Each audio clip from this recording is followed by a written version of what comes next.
ya untuk tenaganya, Bu. Jumlah tenaganya. Nggih, Bu. Saya share ya, Pak ya. Saya nggih, tak share screen. Nggih. Di foto aja biar cepat. Nggih.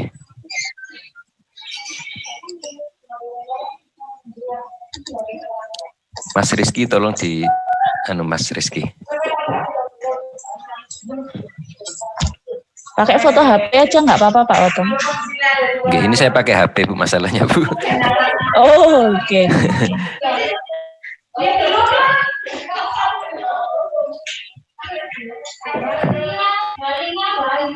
Nggih Bu, lanjut Bu. Ampun. Nggih. Kemudian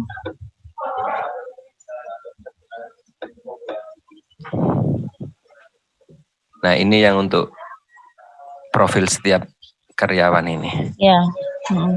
Kalau sudah selesai, bilang selesai, nanti saya scroll ke bawah. Nggih. Sudah? Sampun, Bu. Yang foto? Rizky, sudah Ki?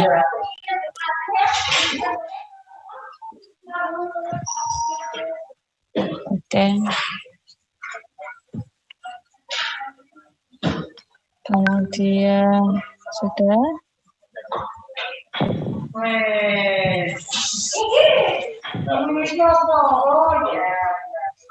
Sudah.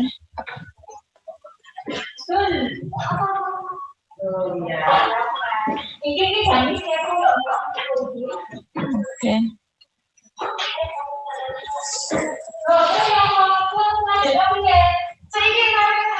Sudah?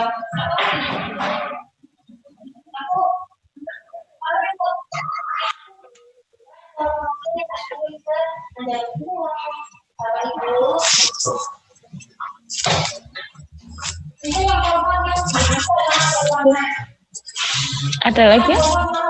Pak Wato? Terus itu tadi untuk tenaga yang keperawatan, Bu. Mungkin untuk yang tenaga non keperawatan bisa ditampilkan gitu, Bu.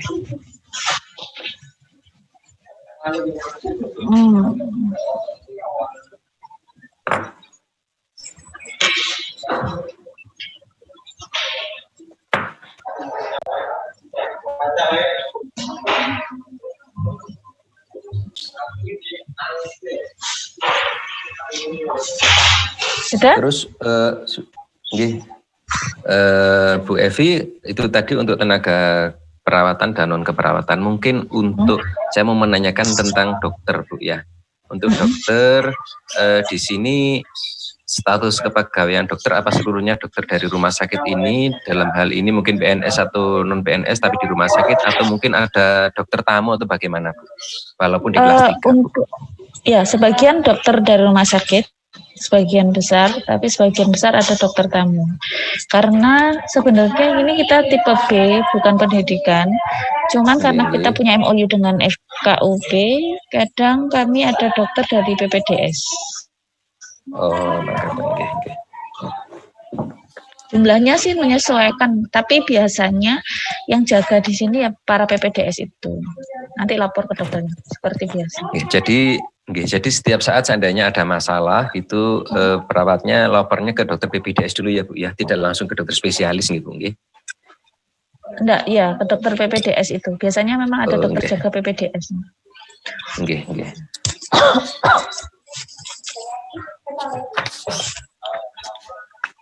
Terus yang mau saya tanyakan adalah tentang sistem ketenagaan, Bu.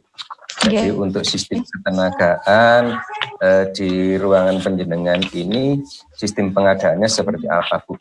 Jadi apa penjenengan mengajukan kebutuhan sesuai dengan jumlah pasien yang ada, atau dapat drop-dropan dari bagian kepegawaian, Bu? Ya. Bentar ya Pak ya. Iya, Bu. Oh, bukan Mbak Yin, bukan pulpenku. Bukan pulpenku. Gimana Pak, minta yang? Untuk pengadaan pegawai di ruangan, Bu. Pegawainya. Sistemnya kami seperti pakai apa? Rumus. Untuk pegawai, biasanya kami menggunakan rumus, pakai rumus Gilis Pak, tetap. Jadi ada metode Gilis, kami pakai ini. Ini adalah Tingkat ketergantungan nanti jenengan perkiraan ya. Ini perkiraan setiap harinya jumlahnya seperti ini. Nah, ini silahkan dihitung kira-kira secara gilis berapa. Saya menggunakan gilis ini untuk hariannya, silahkan mau dihitung berapa jumlahnya.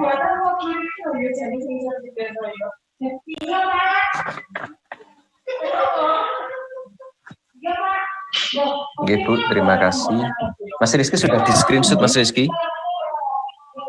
Oke. Terus untuk penentuan shift jaga Bu, selama ini yang diterapkan biasanya untuk shift jaganya berapa orang ya Bu ya pembagiannya Bu? Kita masih tetap pakai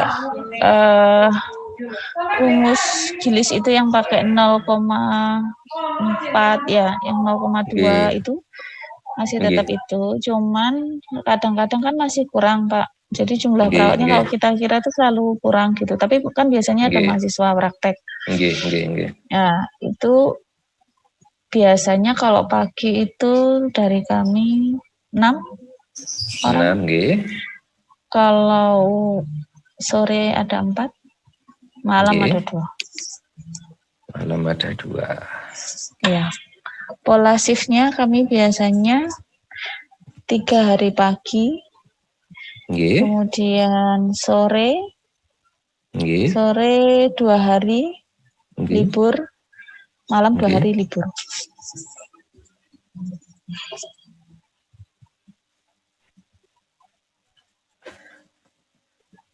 Setelah malam 2 hari itu berarti langsung libur apa yang hari berikutnya luaran, itu masih dianggap luaran terus malam libur luaran, gitu? Luaran terus libur. Oh, oke. Ya, setelah malam luaran libur. Luaran terus libur. Oh, oke. Ya. Pagi lagi ngaten nggih. Iya. Terima kasih Bu. Saya tanyakan lagi mungkin yang untuk masalah ketenagaan Bu.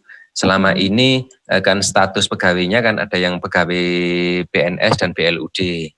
Nah, untuk pegawai yang BLUD itu sistem rekrutmennya seperti apa Bu? Apa ada buka lowongan di online terus apa yang daftar terus dilakukan seleksi gitu Bu mungkin Bu? Biasanya kami kalau BLUD itu biasanya kami menggunakan ya open recruitment di website bisa, kemudian kadang kita lewat edaran, surat edaran, kemudian nanti biasanya ada rekrutmennya dari rumah sakit, seleksinya semua dari rumah sakit, seleksi tulis, kemudian ada wawancara, seleksi tulis, praktek, kemudian ada wawancara. Setelah itu kami tentukan yang masuk gitu.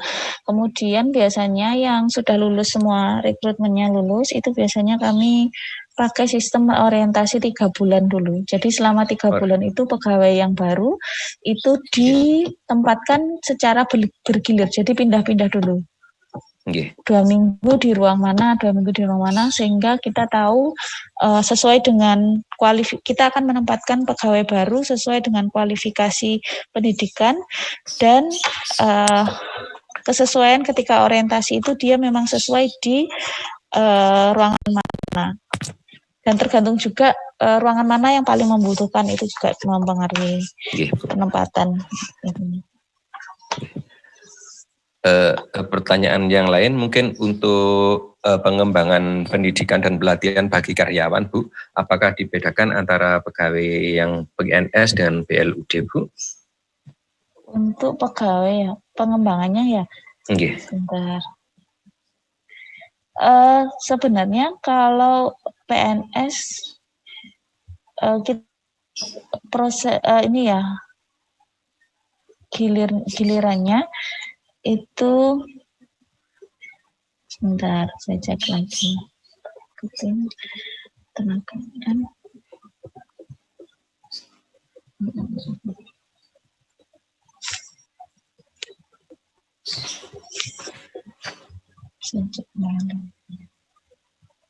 oke. Sistem seleksinya tadi sudah oke. Biasanya Untuk kami pengembangan staf itu berdasarkan jenjang karir. Jadi mengikuti ketentuan dari rumah sakit. Jadi nanti semakin tinggi nanti kesempatannya untuk mendapatkan pelatihan juga semakin tinggi. Selain itu kami juga mendasari dari penilaian kinerja, Pak. Jadi kalau penilaian kinerjanya bagus, yang BLUD terutama itu kami bisa kirim untuk ini pelatihan. Tapi memang kami mengutamakan yang teman-teman yang PNS. Karena kadang yang BLUD itu misalnya tahun ini diberangkatkan pelatihan gitu, tahun depannya dia daftar PNS keluar gitu. Diterima. Oh, nggih. Iya, Bu. Iya, iya. Tapi kalau untuk izin belajar misalnya biasanya kami kalau di ruangan memang tidak ada bantuan finansial, tapi biasanya kami tidak mempersulit teman-teman yang mau tugas belajar atau izin belajar selama dapat izin dari rumah sakit. Beberapa tahun yang lalu kami juga ada kelas izin belajar yang kerjasama dengan FKUB juga, lumayan banyak perawat-perawat yang dikirim untuk izin belajar. Oke. Oke. Anu nih terus nih. Terus untuk yang mau saya tanyakan lagi tentang jenjang karir. Untuk jenjang karir di ruangan ini memang sudah berjalan dengan ya Bu ya? Sudah berjalan dengan lancar ya Bu? Jenjang karir ya, cuman proses credentialing ini yang kami sedikit ada hambatan Pak sebenarnya kalau mungkin dari bidang keperawatan ya yang lebih tahu. Cuman jenjang karir iya kami sedang mengusahakan ya proses credentialingnya ini yang sebenarnya masih secara ini belum mumpuni di rumah sakit ini. Tapi jenjang karirnya, frameworknya sudah ada. Oke. Terus untuk jenjang karir itu misalnya itu PK2 dan PK3 Bu. Apakah jenjang karir tersebut berpengaruh terhadap misalnya kesejahteraan atau tunjangan yang diterima oleh masing-masing gitu ya? Nggih.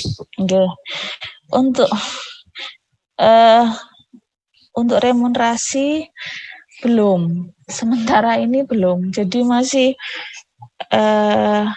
kita masih membedakan PNS sama non PNS dulu. Oh, cuman gitu aja Bu. Iya.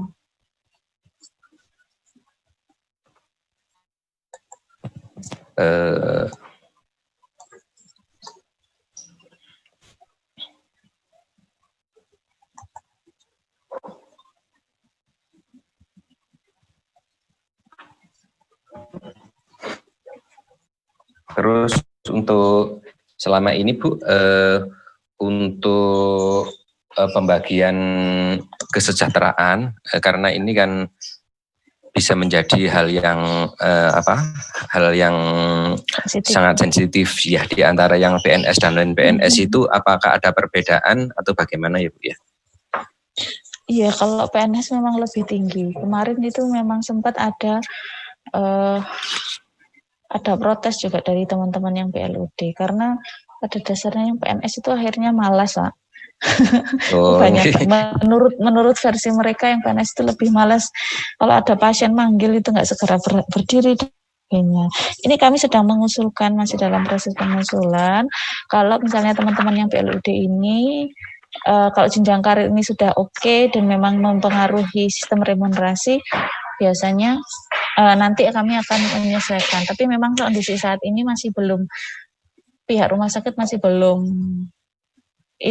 menyesuaikan remunerasi dengan jenjang karir teman-teman. Jadi sebenarnya jenjang karir masih di atas kertas saja semacam. Oke. Terima kasih Bu. Mungkin sementara dari saya itu mungkin Mbak Fenty bisa menambahkan mungkin pertanyaannya. Terima kasih. Assalamualaikum warahmatullahi wabarakatuh Bu Evi dan teman-teman.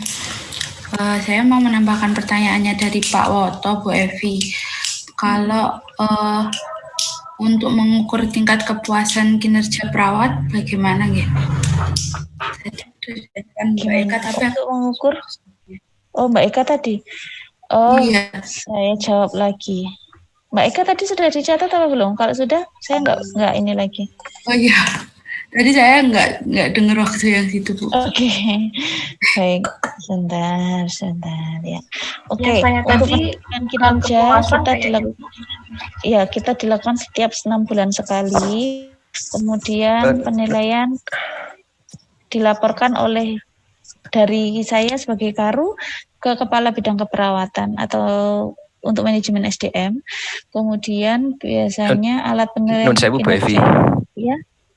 Bu Evi, mungkin yang ditanyakan oleh Deventi adalah kepuasan kerja dari perawatnya, Bu. Oh, kepuasan kerja. Ya, maksudnya Bu.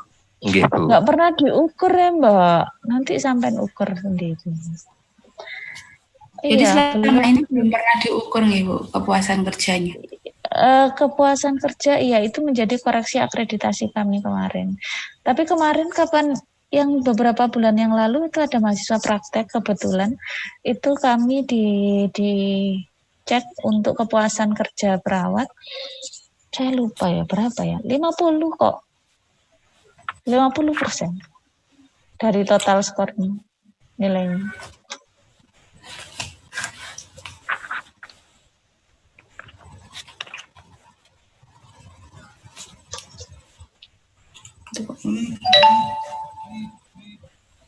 Mungkin bisa dilanjut Mbak Fenti. Oke.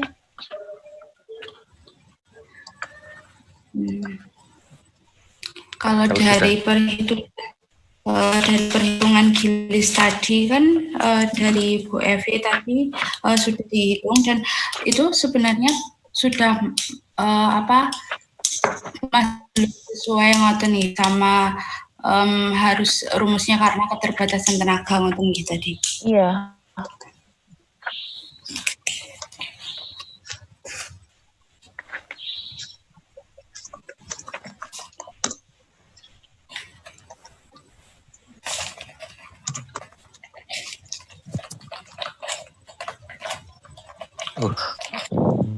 Oke Bu Evi, mungkin saya akan menambahkan sedikit pertanyaan tentang tenaga tadi Bu Evi, nggih. Nggih. Seandainya ini kok pasiennya kok tiba-tiba banyak, terus ada perawat yang sakit, dengan otomatis keterbatasan tenaga yang ada akan lebih berat lagi. Itu memungkinkan enggak untuk meminta bantuan ke unit lain atau bagaimana Bu? Nggak bisa Pak, ya bisa nggak bisa ya itu. Kadang itu sebenarnya bed saya itu cuma 40 Pak. Cuman kadang dapat lebih, itu kita malah dapat tambahan tempat tidur Pak. Oh begitu. Iya, jadi memang kadang itu bar saya itu selalu di atas 90%. Ya maklum karena BPJS ya. BPJS kelas 3 jadi luber-luber banyak. Nggih. Jadi tidak ada tenaga ya pokoknya harus dicukupkan seperti itu ya Bu ya. Iya, ya sudah minta ke atas juga tetap dikasih. Mungkin bantuannya ya dari adik-adik mahasiswa. Dari adik-adik mahasiswa, nggih. Mungkin di ruangan sebelah itu kasusnya juga sama mungkin Bu, nggih. Iya, sama. Hampir semua di rumah sakit nggih. itu sama ya. Nggih. Mbak Fenti, pertanyaannya mungkin cukup atau bagaimana biar di mungkin lanjutkan di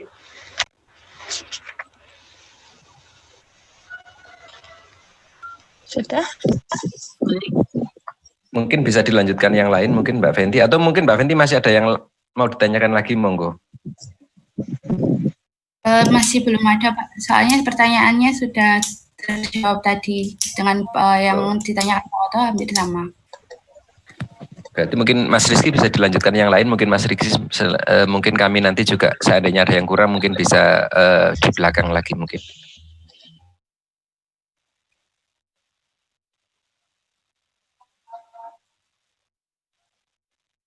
Iya. Mohon maaf, ini tadi sudah diingatkan 5 menit lagi nutup. Kalau nutup langsung masuk lagi pakai yang tadi ya. Link yang sama, masuk lagi aja. Nggih.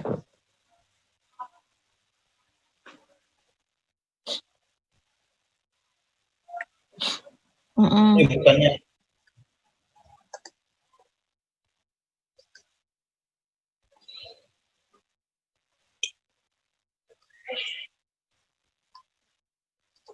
Sebentar ya. Oke, saya cek lagi. Marketnya ya Mas ya.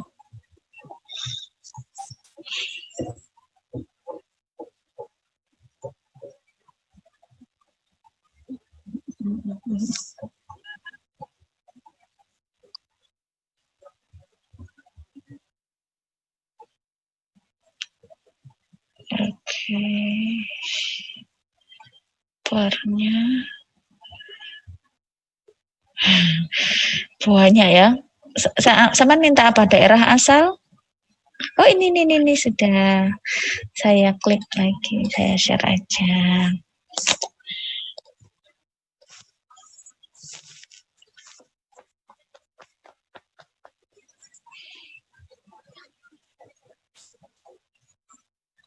Iya.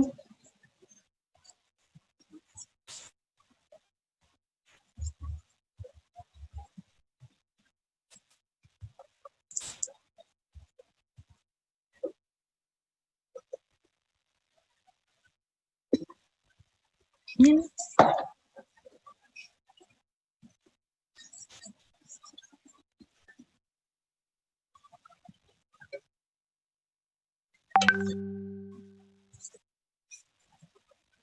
Oke.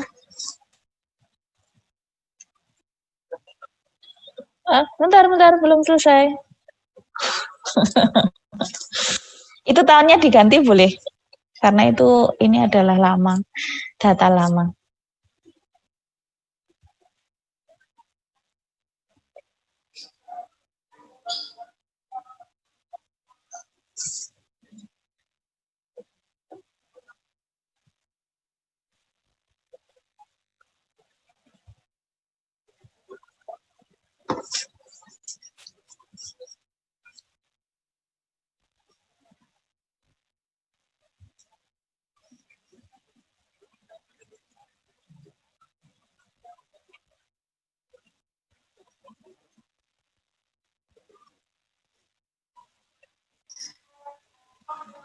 Ya, sebenarnya 40 ada satu ruangan, kan satu ruangan itu isi 4 bed. Nah, ada satu ruangan yang paling belakang, dua ruangan itu kami gunakan untuk ruang rawat isolasi karena banyak pasien HIV biasanya. Itu. Jadi 8 bed itu ya ruangan, karena di ruangan isolasi ya 2 ruangan itu untuk pasien-pasien HIV.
Iya, gimana? Ya.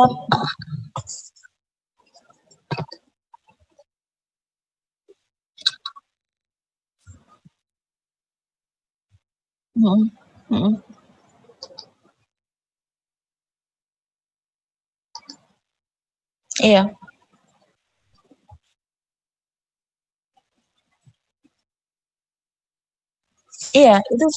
Iya, itu sudah masuk 40 tempat tidur ya. Sudah masuk.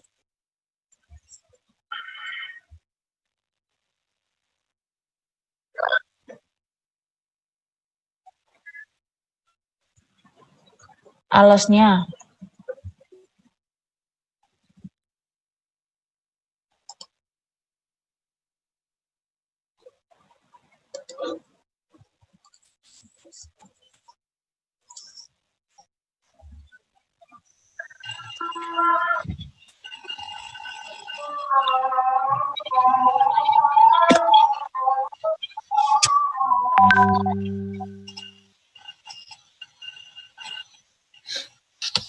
Ya.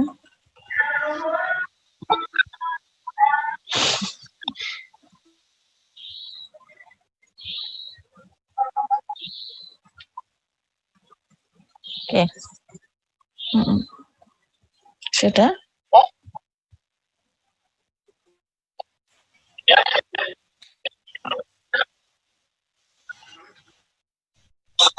Oke. Oke. Apa yang mau ditanyakan?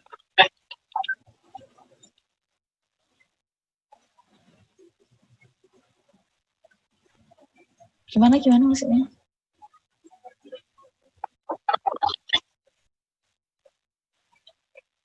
Ya. Oh, kalau sasaran keselamatan pasien kita ikut standar ini ya, standar akreditasi yang 7 kesasaran keselamatan. 6. Iya. Yeah. Iya.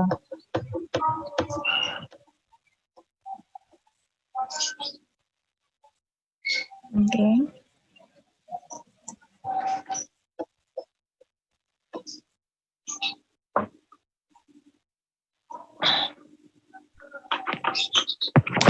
Sebentar, saya cek lagi.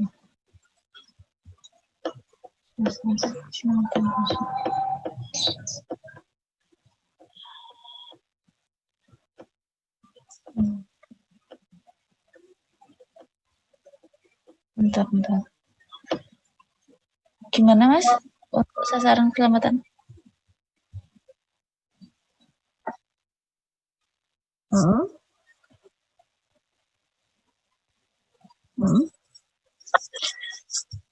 Biasanya saya pakai SPO dari rumah sakit. Jadi sudah yang menjadi acuan itu identifikasi pasien untuk SPO rumah sakit, identifikasi menggunakan gelang warna biru untuk pasien laki-laki, gelang warna pink untuk pasien perempuan.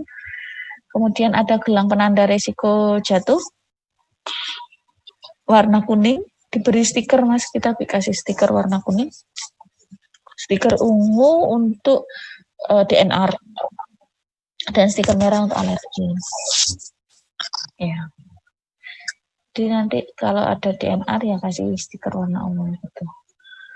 Biasanya kami SOP-nya untuk menanyakan nama pasien, ditanya namanya dan tanggal lahirnya.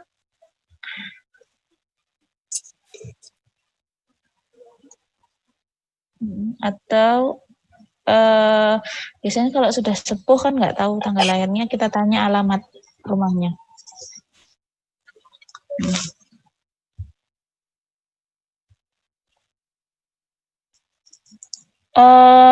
Kalau tanggal lahir ada di gelang, nama ada di gelang. Cuman kalau yang alamat itu ada di status langsung.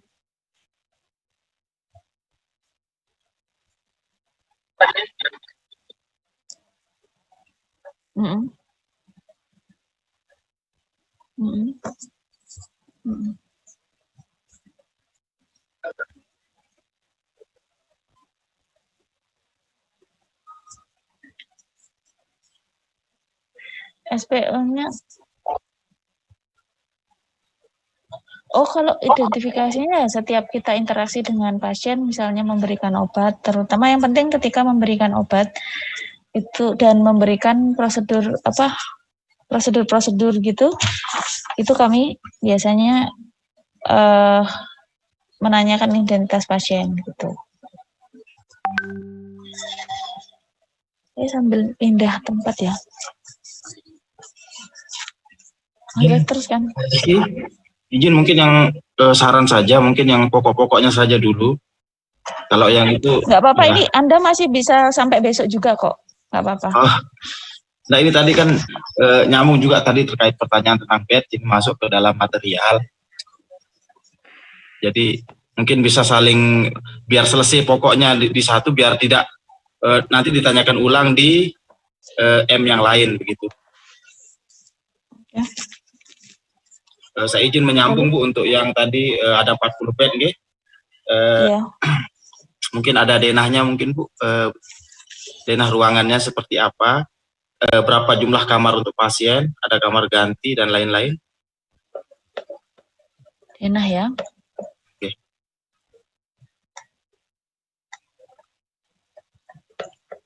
Material.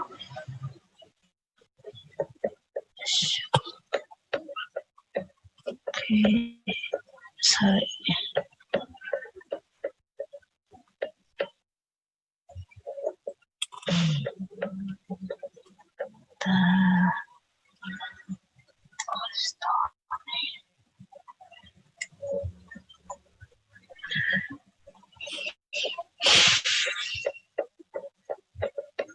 Saya carikan dulu denahnya.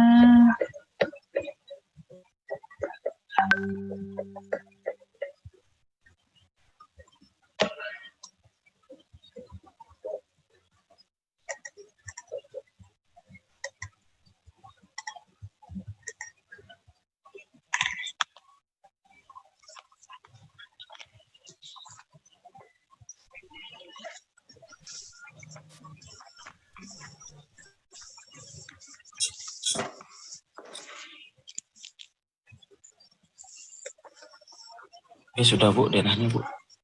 Oke. Apa lagi? Terus untuk anunya Bu, untuk ini kan kelas 3.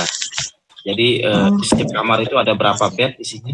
Ini ada 4 diberi sekat.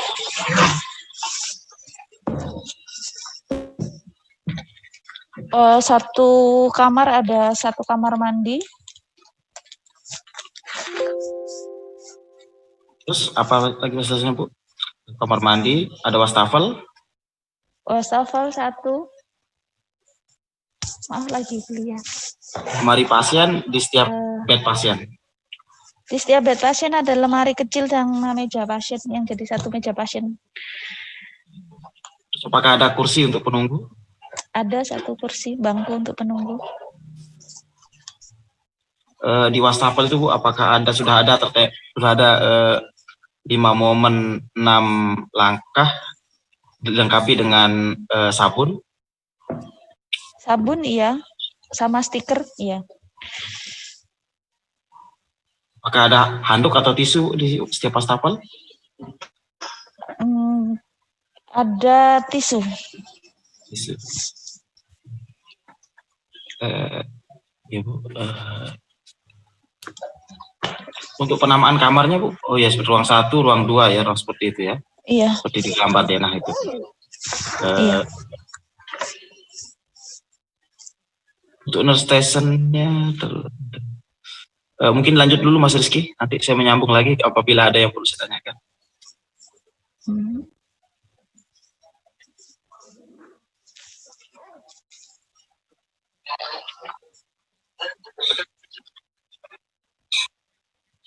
Oke.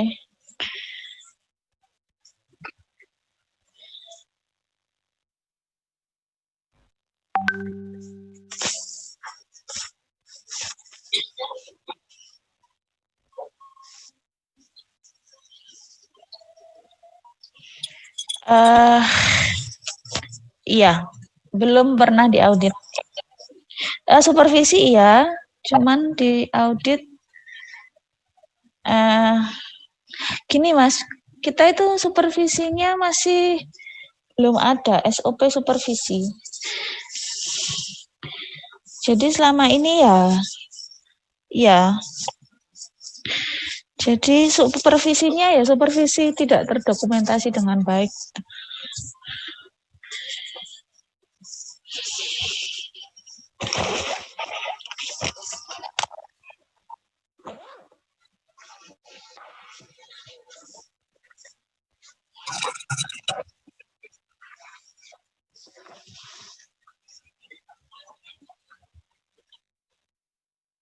Iya, jadi belum ada dokumentasi supervisi yang jelas gitu.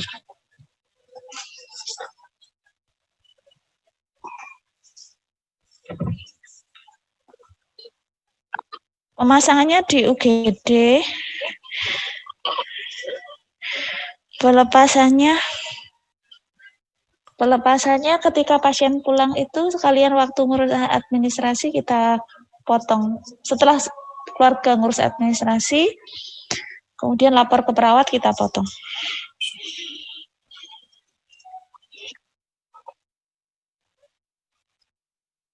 Oke.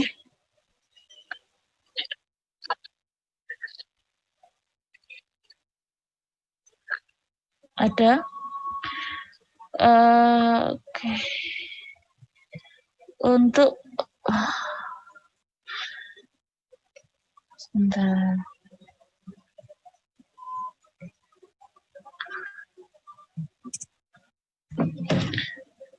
Komunikasi efektif kami menggunakan pakai SPO, jadi kebijakan pemberian informasi pada pasien dan keluarga, komunikasi terapeutik dan konsultasi melalui telepon kami menggunakan SBAR. Kemudian biasanya komunikasi antar perawat biasanya dilakukan secara lisan, tulisan biasanya kami ada grup di grup perawat itu kita biasanya komunikasi juga. Kemudian saat operan pre-conference, operan kami menggunakan ini yang agak susah karena kita kan kadang operannya itu tulisannya SOAP ya di ininya, yang kita operkan itu SOAP. Tapi cara penyampaiannya SBAR. Jadi kadang-kadang itu ya penyampaiannya SOAP. Gitu. Tapi kan sebenarnya isinya sama saja.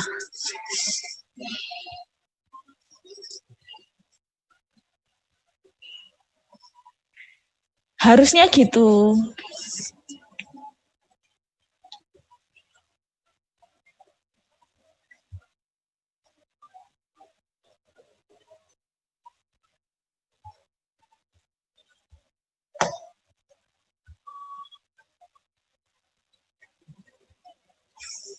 Untuk apanya? Operan ada SOP-nya operan sedang. Ya.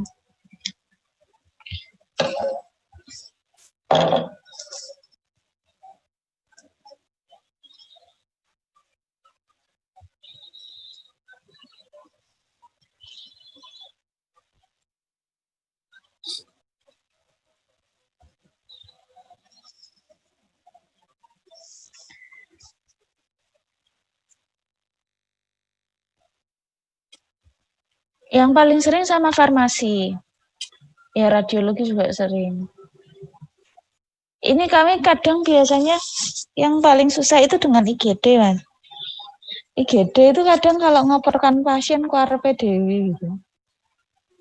Kadang yang disuruh itu nggak ada perawatnya nganter ke kamar, terus ya sudah kasih status gitu, terus apa saja obat yang sudah di ini itu kadang nggak ini loh, nggak lengkap gitu. Jadi kami harus telepon kayak gitu.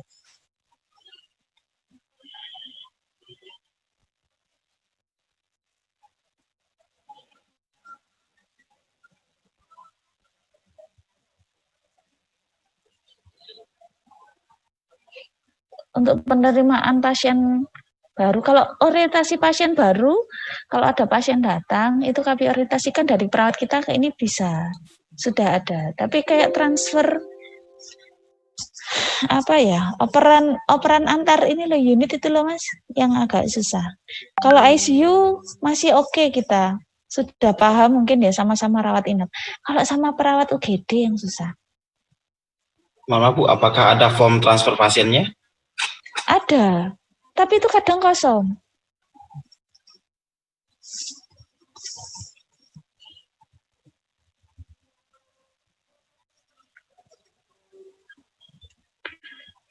Iya.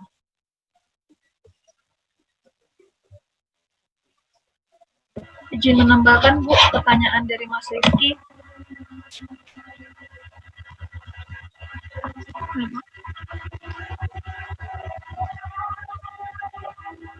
Ya, silahkan. Untuk metode komunikasi antar pemberi asuhan menggunakan apa Bu? Apa menggunakan catatan terintegrasi atau enggak? Iya, ada pakai SOP kan, setiap shift itu harus ngisi SOP. Cuman kadang-kadang itu enggak, dokternya yang bandel, dokternya yang susah, paling susah nulis swab. Ya maklum ya, kadang itu dokternya dokter tamu gitu loh. Jadi ada yang dokter tamu, kadang ya dokter-dokter senior tuh nggak mau nulis kayak gitu. Jadi yang isi paling gizi sama perawatannya. Gimana? Untuk panduan dan kebijakannya ada Bu? Ada. SOP-nya juga ada. Sudah berkali-kali diingatkan sama komite medis. Tetap aja kayak gitu. Sosialisasikan Bu? Sudah tetap aja kayak gitu. Kadang itu yang dokternya itu kan kadang buka warung, Mbak. Jadi jam pagi-pagi visite itu kan kita bisa boleh visite itu maksimal jam 2 gitu ya. Jam 7 sampai jam 2 gitu kita maksimal. Itu ada yang datang jam 5 pagi. Kadang ada yang datang jam 6 gitu. Kadang ada yang sudah malam gitu. Padahal kan kita sudah menentukan visite. Kepatuhan visite dokter aja loh nggak bisa, Mbak. Datang saja itu susah. Apalagi nulisnya swab itu. Yaitu kita komplainnya waktu akreditasi itu mesti yang paling melengkapi yang dari medis. Apakah pihak manajemen ada melakukan evaluasi Bu untuk hal ini? Sudah dievaluasi, sudah diingatkan. Sampai kadang gimana ya, kita sampai cari dokter ini diisi, jangan lupa dokter diisi, tapi ujung-ujungnya nanti Mbak tulis no ya gitu. Kan nggak bisa Mbak kayak gitu, itu kan ada legal etiknya juga. Susah urusan kayak gitu. Monggo dilanjut Mas Rizky. Terima kasih Bu.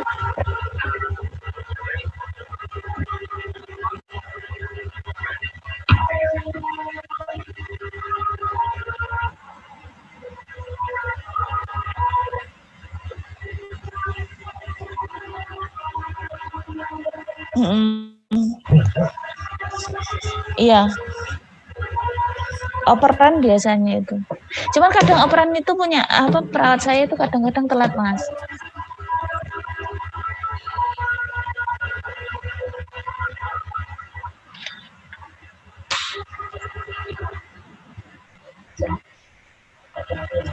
Yang pre-conference sama post-conference itu jarang. Kalau post-conference jarang sekali, pre-conference iya. SOP-nya kalau pre-conference nggak ada. SOP-nya operan yang ada.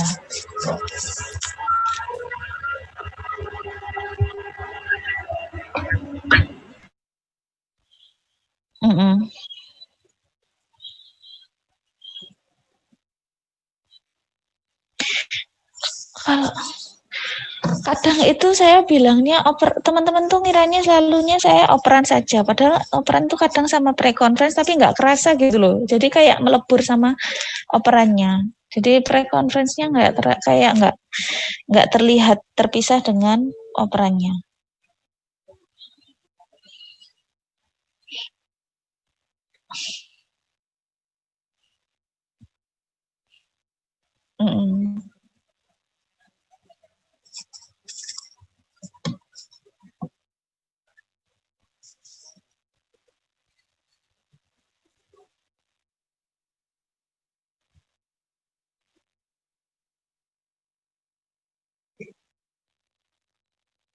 Esper, ya lewat catatan terintegrasi itu. Kalau nulis dia. Kadang masalahnya gini Mas, satu lagi. Kadang itu kan buku injeksi ya. Soal injeksi itu kan ada formnya sendiri, form injeksi. Nah, itu kami itu kesusahan isi form injeksi. Form injeksi itu selalu kosong. Jadi kami punya buku injeksi sendiri. Nah, kadang-kadang dokternya itu kan nulisnya di swab. di swabnya itu ganti obat misalnya, obatnya diturunkan dosisnya gitu, itu tulisannya di swabnya aja. Nah di form injeksi itu nggak ditulis. Kadang yang sering terjadi, ya nggak sering sih, itu kadang obatnya sudah di stop, perawatnya nggak baca swabnya di integrasinya itu, jadi masih dimasukkan obatnya. Itu kadang sering kayak gitu, ya kadang kayak gitu. Ada kan yang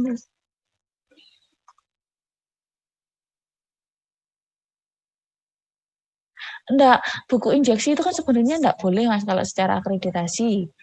Cuman kan ada form injeksi di belakang CPPT itu. Iya, catatan perkembangan terintegrasi itu. Iya, kadang kalau ada koas dituliskan koas. Lah kalau koasnya nggak ada ya nggak ditulis. Kalau ada koas aja itu penuh. Kalau enggak ya enggak. Ya swabnya itu aja. Jadi sebenarnya ya apa ya Mas, gimana caranya kita itu nggak nulis bolak-balik lah.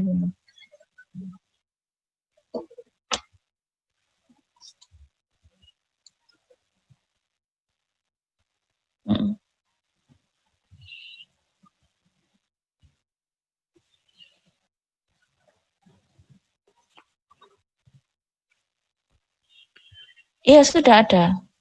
Iya sudah ada. Nah, cuman kadang-kadang perawat itu susahnya. S itu isinya apa aja, B itu isinya apa aja, A itu isinya apa aja itu loh. Iya, iya.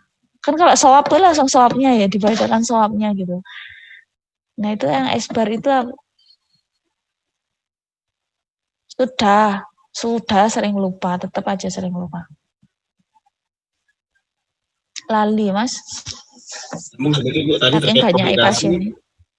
Mas Rizky, saya nyambung sedikit terkait komunikasi tadi, apakah ada komunikasi via telepon terkait konsultasi apabila ada keluhan? Ada. Iya, pakainya formatnya S-bar tadi. S-bar ya, konsultasi via telepon. Terus apakah ada melalui WhatsApp group? Ada. Kalau sama dokter biasanya nanti langsung PM ya, jadi private message ke dokternya. Nah nanti kita tulis ada dokumentasinya, ada formnya itu, kemudian nanti pas dokternya datang boleh tanda tangan, kita tanda tangan. Apakah ruangan memiliki fasilitas untuk tadi seperti tadi smartphone untuk WA, untuk nomor WA ruangan? Ruangan punya HP sendiri untuk ruangan.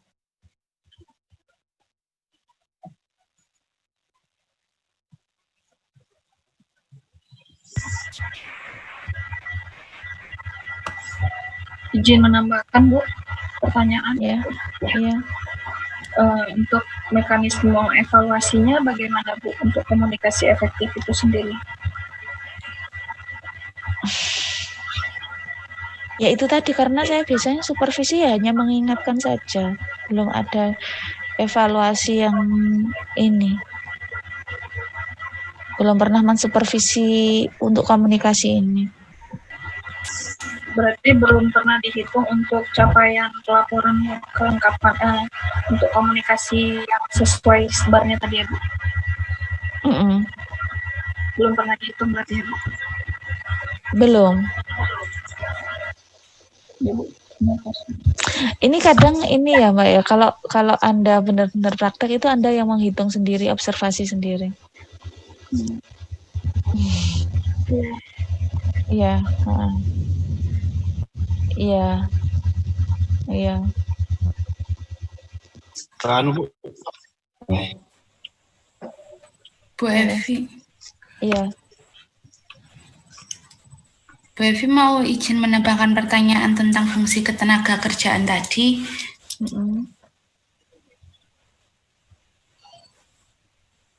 Untuk penentuan jadwal shift itu dibuatnya oleh Karo aja atau ada campur tangan dari perawat yang lain, Bu? Ini kadang kalau mau pesan libur mereka pesannya ke saya. Jadi sebelum jadwal itu jadi, saya biasanya waro-waro ke grup, ada yang pesan libur enggak untuk bulan depan. Nah, itu saya menjadwalkan sesuai pesanannya itu. Tapi kalau misalnya mau tukar dinas, saya persilahkan H-1 maksimal itu boleh tukar dinas. Tapi kalau minta libur mendadak itu hanya diperbolehkan bila ada force majeure seperti ada keluarga inti yang meninggal atau ada keluarga inti yang masuk rumah sakit. Kalau untuk cuti seperti itu juga sistemnya sama, Bu? Atau harus ada H-min berapa sebelum cuti itu juga? Atau dari jauh-jauh hari? Cutinya kan satu orang dapat ini 12 bulan ya. 12 hari dalam 1 tahun. Nah, itu nggak boleh langsung dirapel 12 gitu. Jadi satu waktu nggak boleh. Jadi satu kali ambil cuti maksimal 4 hari. Dan itu harus 1 bulan sebelumnya pesennya.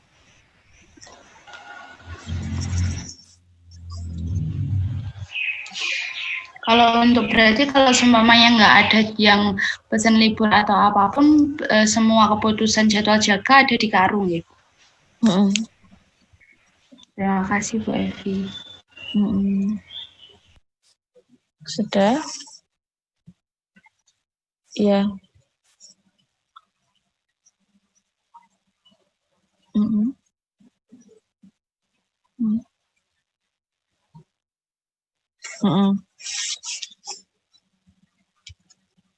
24 jam. Iya, 24 jam.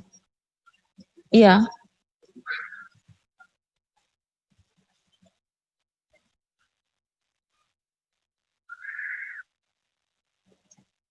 Iya.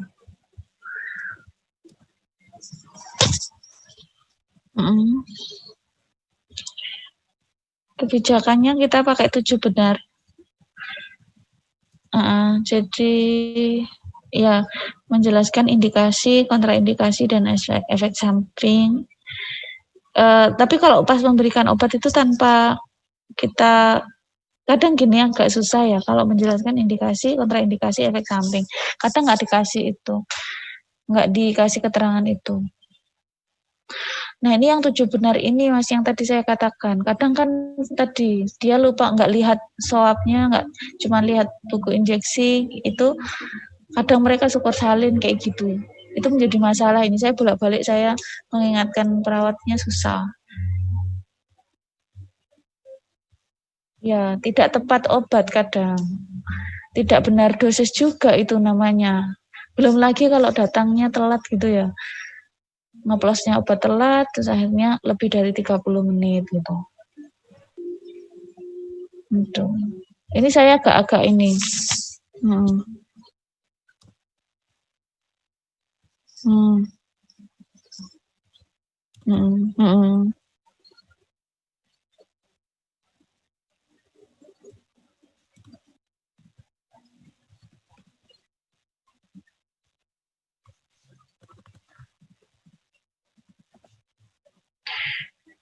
Mungkin KNC ya.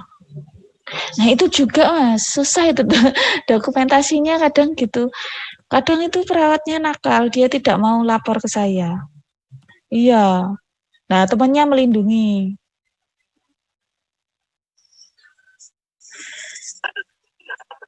Iya.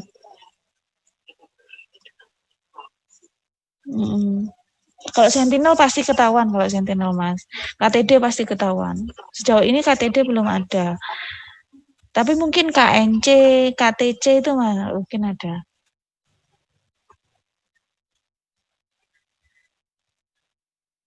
Enggak ada. Tapi kan semuanya memang harusnya kan dilaporkan.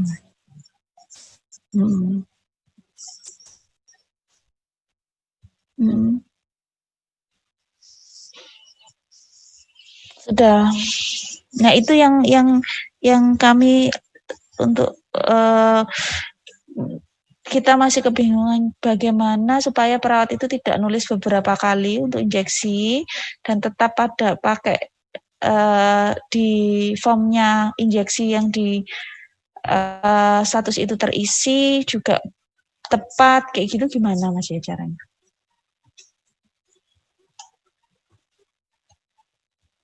Iya, jadi kita itu perawat itu kalau mau injeksi, kita lihat catatan terintegrasi, kita tulis buku sendiri.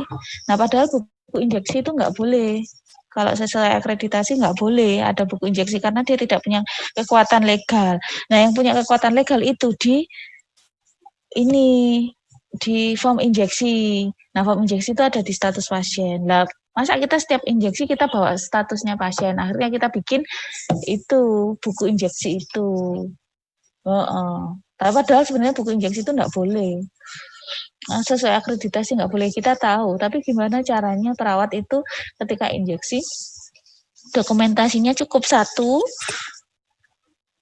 dan itu legal etiknya juga dapat gitu.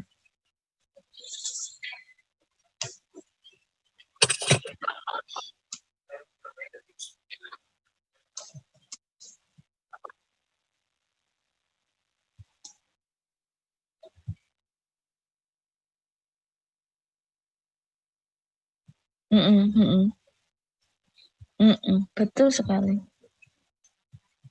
10 menit lagi ya. Kita akhiri dulu hari ini. Terus. Oh iya. Kalau penyimpanan obat high alert, kita disimpan punya lemari sendiri untuk high alert. Tapi lemari ini tidak dikunci. Kemudian biasanya dicek oleh pihak ada farmasi yang ngecek untuk itu, untuk obat-obat high alertnya itu.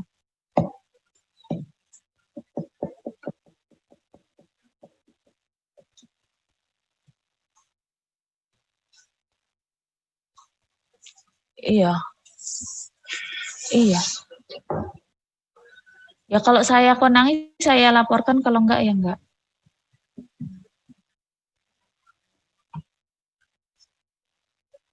Ya itu tadi kemarin yang pernah kejadian itu bulan lalu itu ya kayak gitu tadi. Harusnya sudah dihentikan obatnya tapi masih dikasihkan. Itu saya laporkan. Iya. Iya.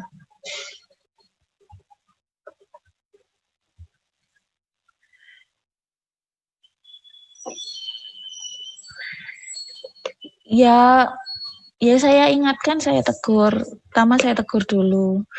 Kemudian saya biasanya seminggu ke depannya saya waktu operan pre-conference itu saya benar wanti-wanti untuk buku injeksinya benar-benar diteliti obatnya gitu.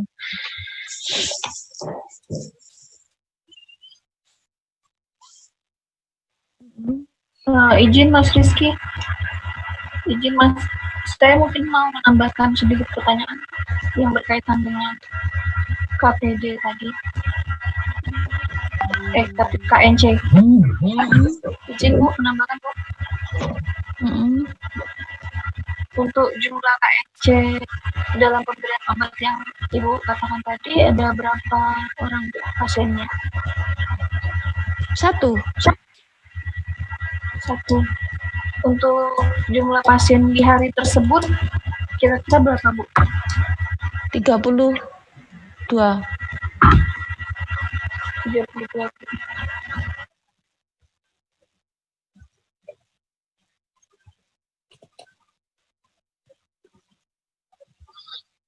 Sudah?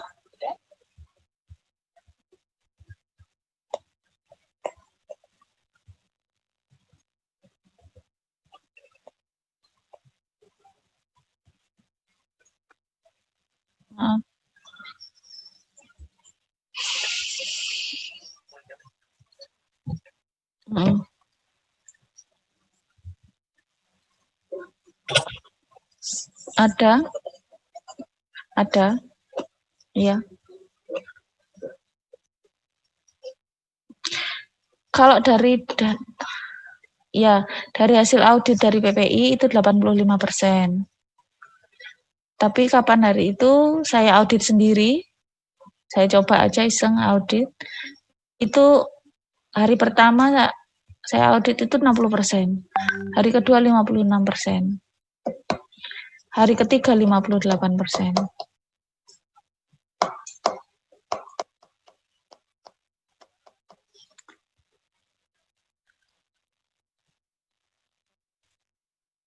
Iya, iya.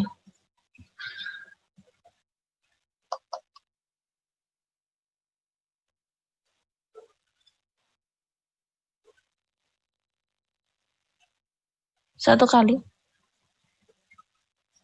Iya.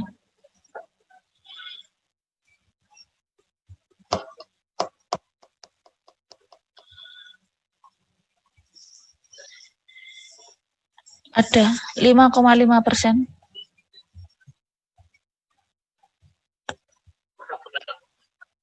Bulan lalu.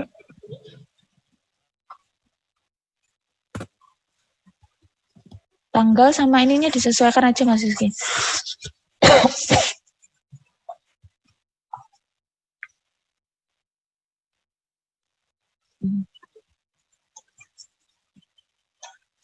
Nggak ada.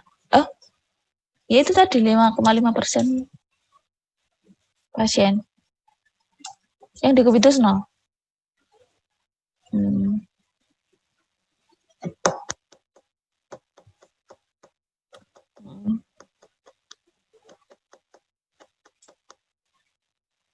Ada, kita pakai asesmen pasien jatuh pakai Morsel Scale, dilakukan setiap 24 jam, kalau dia risiko tinggi diulang per 24 jam.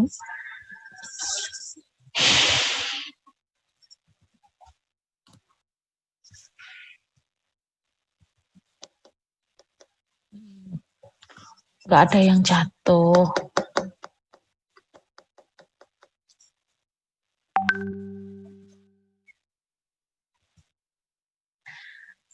Ini Mas, kadang saya itu nemuin pasien saya itu sebenarnya dia resiko jatuh, tapi dia tidak dapat stiker warna kuning.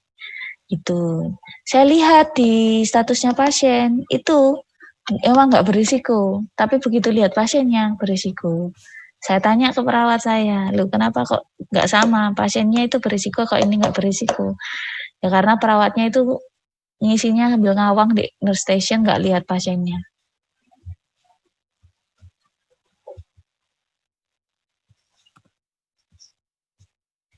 Iya, untuk kepatuhan pemasangan penanda saja itu cuma 16%.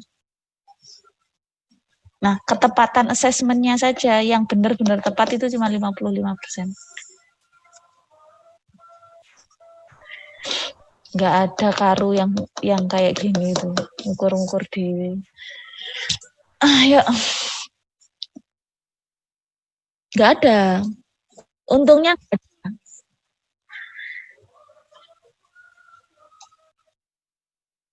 Ya. Itu saja dulu ya. Dilanjutkan lagi besok ya. Sedikit Bu, mungkin Saya untuk ada rapat. Ya. Mungkin di screenshot untuk inventarisnya saja Bu, sebentar saja. Inventarisnya ditampilkan, kita screenshot untuk mempersingkat waktu. Sebentar.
Bu.